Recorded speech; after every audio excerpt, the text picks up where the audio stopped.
muy buenos días, muy buenas tardes o quizás muy buenas noches, estimado oyente, según sea la hora y el lugar donde se encuentre escuchando este mensaje. Como siempre, le saluda el pastor bautista Nikos Ricoy, director del programa Encuentros y del Ministerio Tinajas, llenando siempre a cada persona que nos escucha con el agua fresca y limpia de la palabra de Dios, desde aquí en España. Muy bienvenidos y muchas gracias una vez más por estar ahí atentos y dedicarnos su tiempo al nuevo mensaje de hoy en nuestro programa Encuentros. En el día de hoy seremos nuevamente valientes y abordaremos un nuevo tema un tanto difícil y a la vez polémico en su temática conceptual, en el cual no solo enseñaremos nuestra tesis teológica del tema, sino que aplicaremos el noble arte de redirigirlo hacia el Evangelio. Recuerde, estimado oyente, lo que siempre decimos: ningún tema en la Biblia tiene sentido estudiarlo en sí sin hacerlo en relación con el Evangelio, lección que siempre enseñamos en este canal.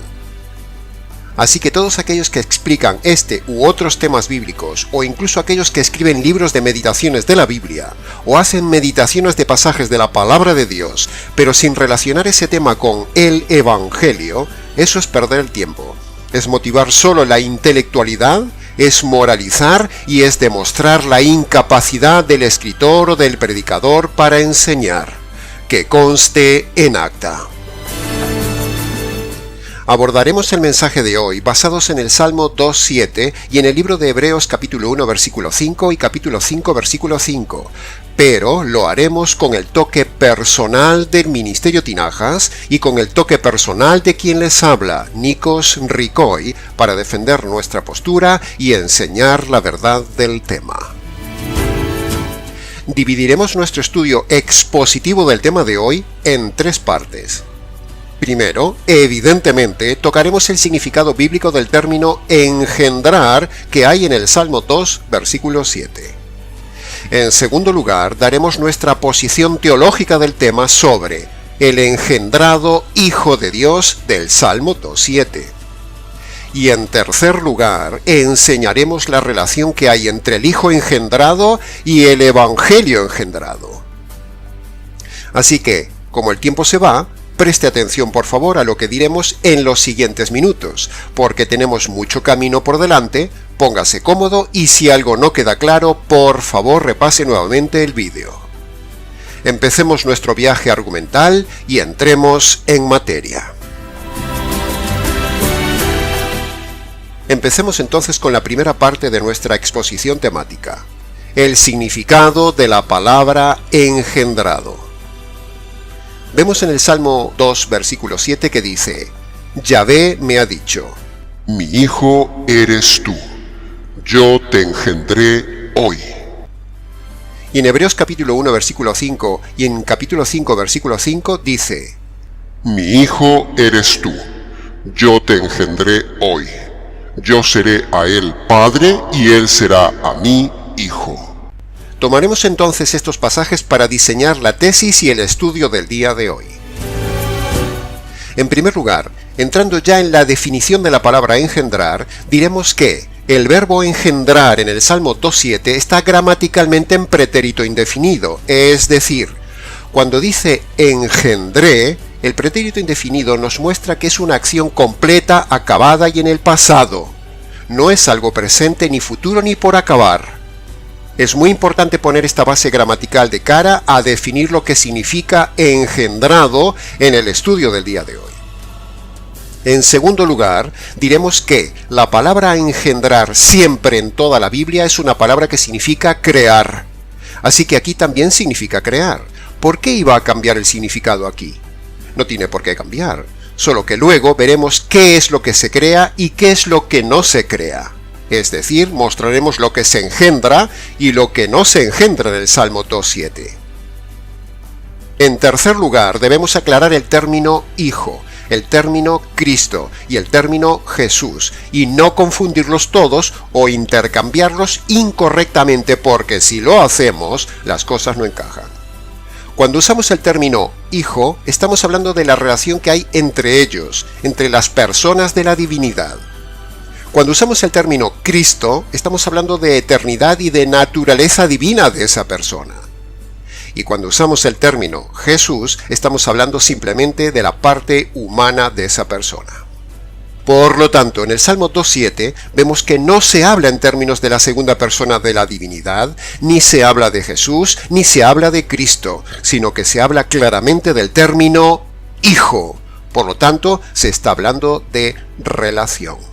Ahora, el verbo engendrar aquí en el Salmo 2.7 no puede significar nunca creación del Hijo, porque si así fuera, la Biblia entraría en contradicción con las tantas veces repetida naturaleza divina y eterna de Cristo.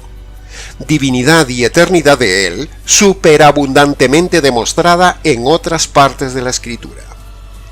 Concluimos entonces que el Salmo 2.7 no habla de la creación del Hijo, porque si la segunda persona de la divinidad, o sea el Hijo, hubiera sido creado, entonces, punto número 1, la salvación no sería una salvación eterna, sino una salvación limitada.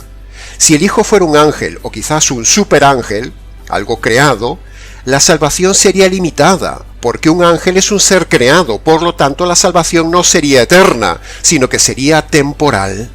Quizás duraría 1000 años, por decir algo. Y pasados los 1000 años, habría que volver a repetir el sacrificio expiatorio de ese ángel.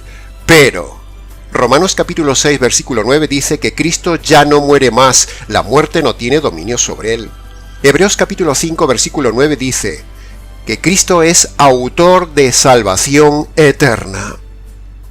Y en Hebreos capítulo 10, versículo 12 dice, Cristo ofreció un solo sacrificio por los pecados de una vez y para siempre. Por lo tanto, queda contundentemente descartado que el Salmo 2.7 se refiere al Hijo como un ser creado. Punto número 2. Si engendrado en el Salmo 2.7 significara creado, entonces cuando alabamos al Hijo por su obra y le agradecemos y le adoramos, estaríamos adorando un ser creado, y eso sería pecado de idolatría, lo cual es impensable. Concluimos entonces que el Hijo no es creado. Punto número 3. Si engendrado en el Salmo 2.7 significa creado, entonces el Hijo sería un ser limitado y no podría perdonar nuestros pecados, tal como él mismo dijo que lo hacía, porque solo Dios puede perdonar los pecados. No perdona los pecados un ser creado.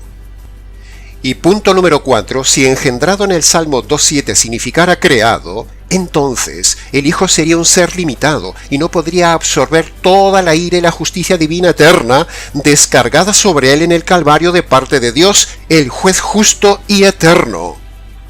Si el Hijo fuera limitado, creado, engendrado o un ángel, entonces la justicia y la ira de Dios le desbordarían cuando cayera sobre él en la cruz y no podría ser el sustituto del hombre. En conclusión de todas estas razones, en este primer punto del análisis de nuestro estudio, el gramatical y conceptual, es contundentemente claro que el Hijo no puede ser creado. Ni el Salmo 2.7 habla de la creación de Cristo, ni habla de la naturaleza divina del Hijo, ni por supuesto habla de Jesús como hombre. Y por lo tanto eso de engendrado hoy tiene que referirse a otra cosa que veremos luego. Entremos ahora en la segunda parte del estudio, el desarrollo de nuestra tesis teológica, el Hijo engendrado. Habiendo ya descartado en la primera parte que engendrado no se refiere al Hijo como alguien creado, entonces, ¿a qué se refiere el Salmo 2.7 con eso de te engendré hoy? Bueno, nuestra tesis teológica es que el Salmo 2.7 y Hebreos 1.5 y 5.5 se refieren con eso de hijo engendrado a la creación de una relación de hijo-padre que fue creada para el propósito de la salvación.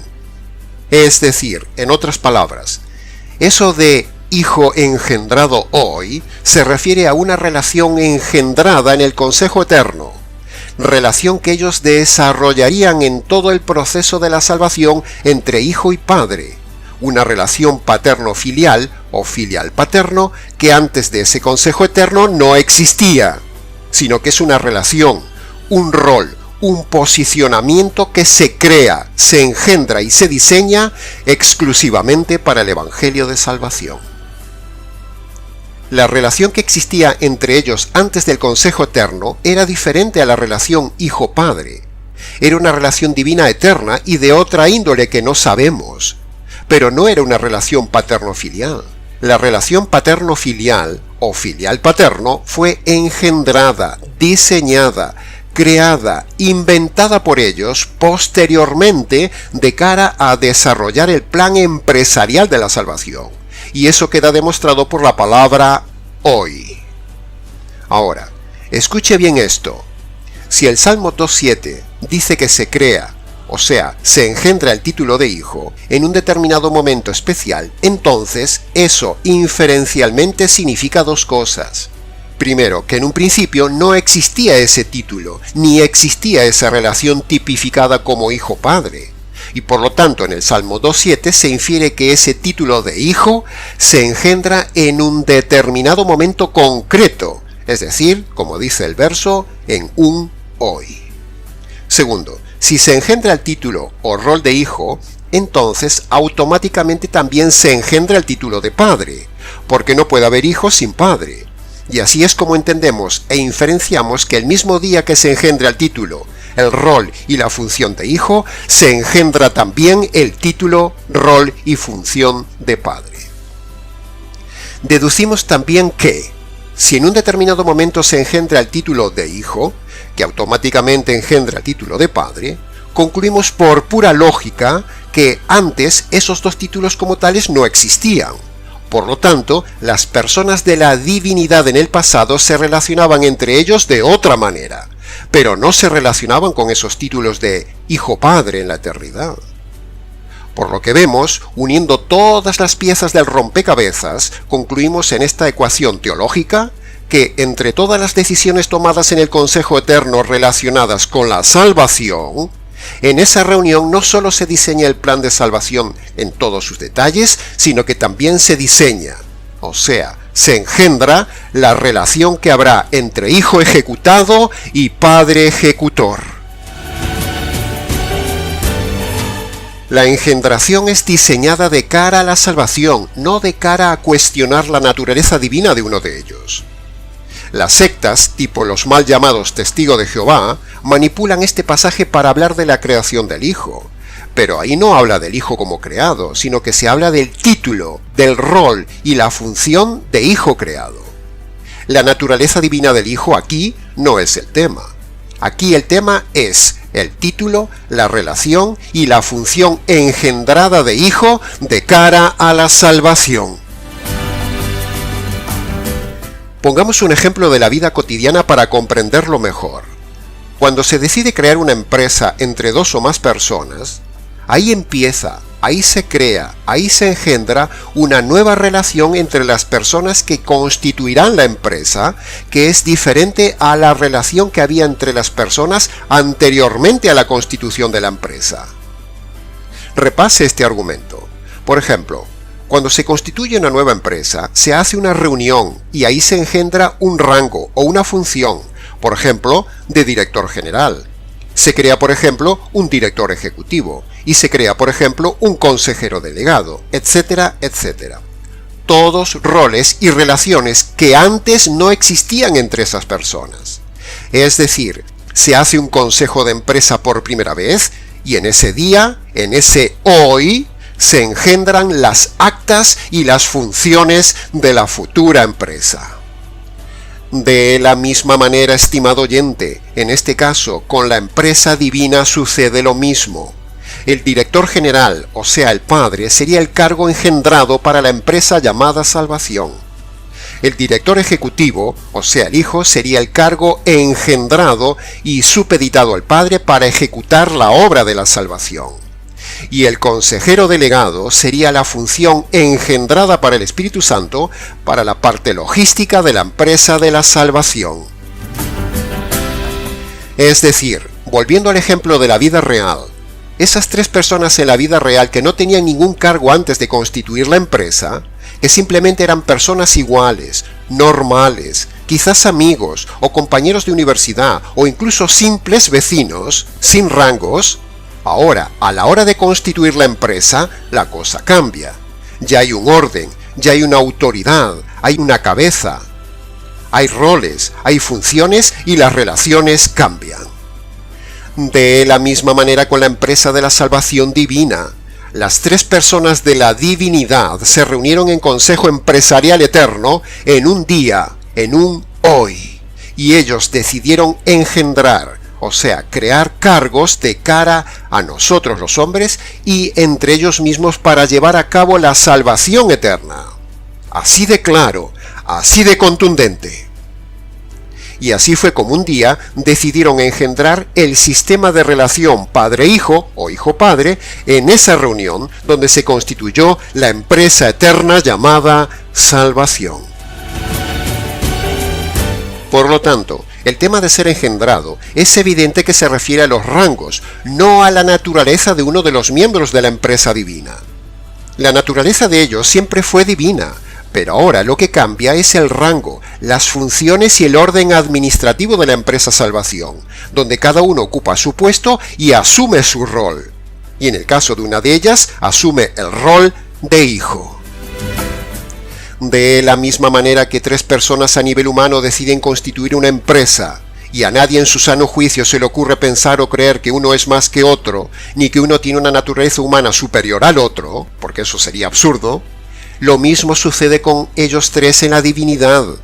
Ellos son tres personas preexistentes de naturaleza divina, por siempre, que entre ellos no necesitaban rangos, porque son perfectamente armoniosos y son iguales en todo en la eternidad, con ese amor perfecto, precioso, pero, al constituir la empresa de la salvación, entonces las cosas cambian, y es ahí donde se engendran puestos, y esos puestos son los que ya conocemos: Padre, Hijo y Consejero. Esta es la única explicación teológica e inferencial obtenida de la lógica bíblica y la combinación correcta de las pocas piezas y los pocos elementos que disponemos para entender el polémico tema de la engendración del Hijo en el Salmo 2.7, que se repite luego en Hebreos capítulo 1 versículo 5 y capítulo 5 versículo 5. El Salmo 2.7 es como una pequeña puerta abierta, minúscula, por donde nos metemos para pasar a un mundo de revelación admirable y ver tenuamente las maravillas que nos revela la divinidad. Es como un Stargate, una puerta a la comprensión de las estrellas divinas. La finalidad de engendrar una relación, un rol, un título hijo-padre es para dos fines. Primero, para el desarrollo del plan de salvación, para que haya un orden de autoridad en esa empresa divina. Y segundo, para ayudarnos a nosotros a comprender más y mejor aún, a nuestro nivel humano, la intensidad de lo que sucedió entre ellos en la vida ministerial del Hijo y en la ejecución judicial del Hijo en la cruz. Piense esto, estimado oyente. Si se hubiera diseñado una relación, por ejemplo, amo-siervo, o jefe-empleado, o algo similar, hubiera sido eso muy frío. Si se hubiera engendrado o diseñado una relación madre-hijo, eso hubiera sido muy sentimental, porque una buena madre no mata a su hijo, prefiere morir ella. Sus emociones no le permitirían ejecutar al hijo. Pero, una relación hijo-padre es más racional, más decisional, menos sentimental, y está más ligado a la idea de autoridad, y por eso se diseñó, se engendró la relación hijo-padre o padre-hijo, porque es la engendración perfecta para el Evangelio. Cualquier otro tipo de relación diseñada o engendrada hubiera sido imperfecta. Ahora, pasemos por un momento a ver lo que muchos supuestos teólogos entendidos del tema dicen.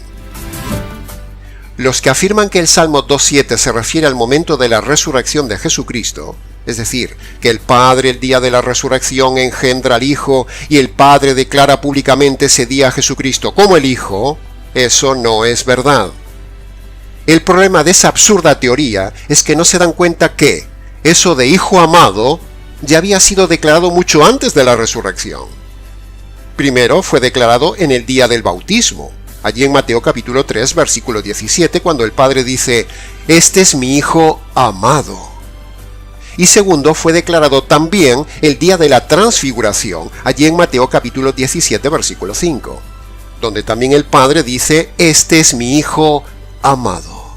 Por lo tanto, ese hoy, que nombra el Salmo 2.7, no puede referirse al día de la resurrección, porque eso de hijo ya fue dicho antes de la resurrección, y porque recordemos que engendrar es crear algo, y en la resurrección no se crea nada.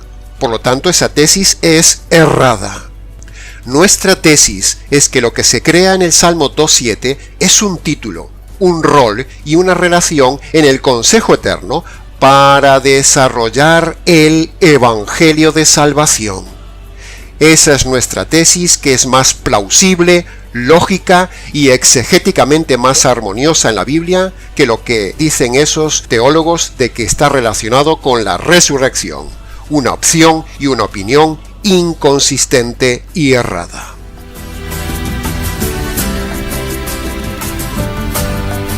Y pasemos ahora a exponer la tercera parte de nuestro mensaje: la relación entre el Hijo engendrado y el Evangelio engendrado.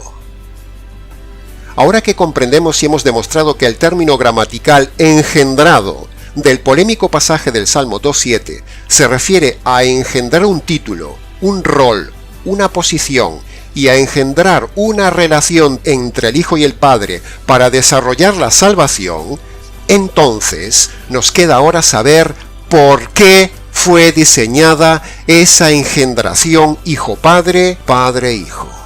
Y la respuesta, como no podía ser de otra manera, es que esa engendración hijo-padre fue precisamente diseñada para engendrar el Evangelio. ¿Qué otro sentido tendría discutir teológicamente el verdadero significado del Salmo 2.7 si no se relaciona con el Evangelio? ¿Y qué sentido tiene que hacerse hijo y hacerse hombre si no es para recibir del Padre, o sea, el juez de esta historia, la ira y la justicia que merece el hombre delincuente, es decir, el pecador, uno de los protagonistas del Evangelio? Piénselo, estimado oyente. ¿Qué sentido tendría engendrar esa relación filial paterno al estilo humano de la tierra para dos seres eternos y divinos que ya tenían una relación en la eternidad? Si no lo enfocamos en el Evangelio, sería solamente pura filosofía y divagación sobre el Salmo 2.7. Si no buscamos y redirigimos el verdadero significado y propósito del discutidísimo engendramiento del Hijo hacia el Evangelio. ¿Para qué fue engendrado el Hijo ya preexistente? Piénselo. Pero ahora le hemos hecho ver a usted, estimado oyente, que todo este estudio deductivo del Salmo 2.7 solo cobra sentido y converge si lo vemos a la luz del Evangelio, como siempre. Y así se hace comprensible la engendración del Hijo.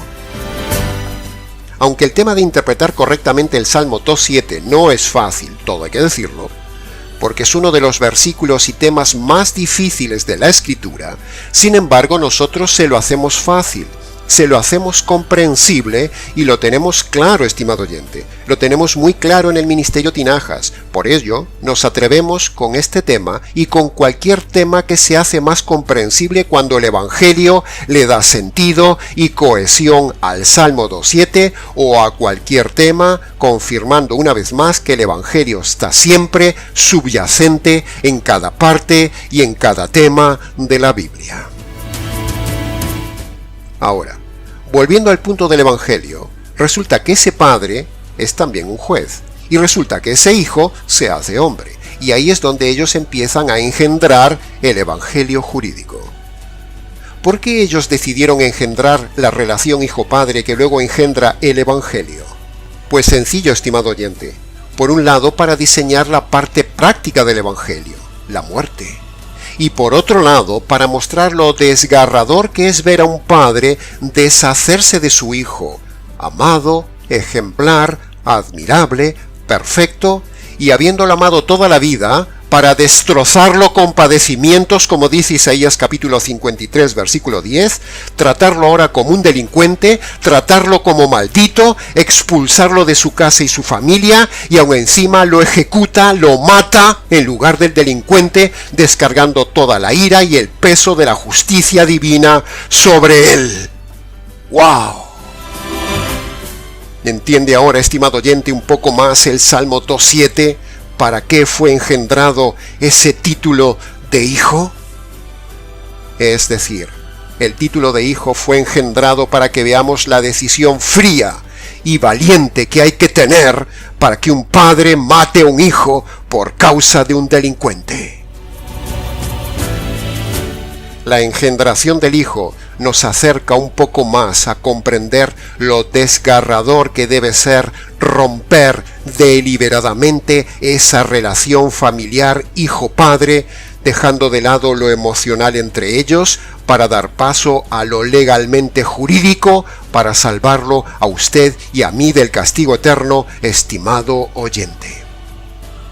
El desgarro de la unidad familiar divina se produce en el Calvario, como ya hemos dicho aquí muchas veces en este canal, cuando el Padre, como juez, ejecuta al Hijo como víctima inocente para que la furia de la ira de Dios y la justicia de Dios que merecen nuestros pecados, los suyos y los míos, queden satisfechos.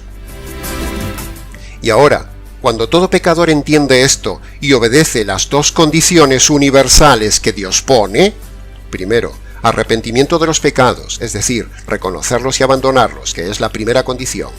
Y segundo, cuando todo hombre cree, se apropia, se agarra, se echa encima, valora, recibe que el Padre descargó la ira y la justicia sobre su Hijo por sus injusticias, segunda condición, entonces ese hombre, al cumplir esas dos condiciones, es perdonado, salvado y reconciliado con Dios, y se engendra a su vez una nueva vida en la persona. Y un día esa ira y esa justicia que merecía ese hombre ya no la recibirá jamás. ¡Aleluya! Maravilloso evangelio engendrado por el Hijo engendrado. Esto es el verdadero evangelio que fue fraguado, diseñado, modelado, pensado, calculado, detalladamente organizado y engendrado en el consejo eterno, hecho para usted y para mí, los benefactores de ese evangelio.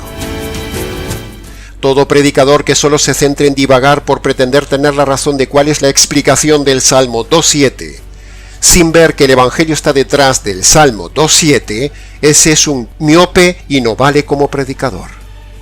Por eso vaya este estudio y nuestra explicación de este tema tan difícil como ejemplo, modelo y referencia de cómo se estudia y predica la teología y la doctrina de la palabra de Dios, redirigida siempre al punto central de la palabra de Dios, el Evangelio.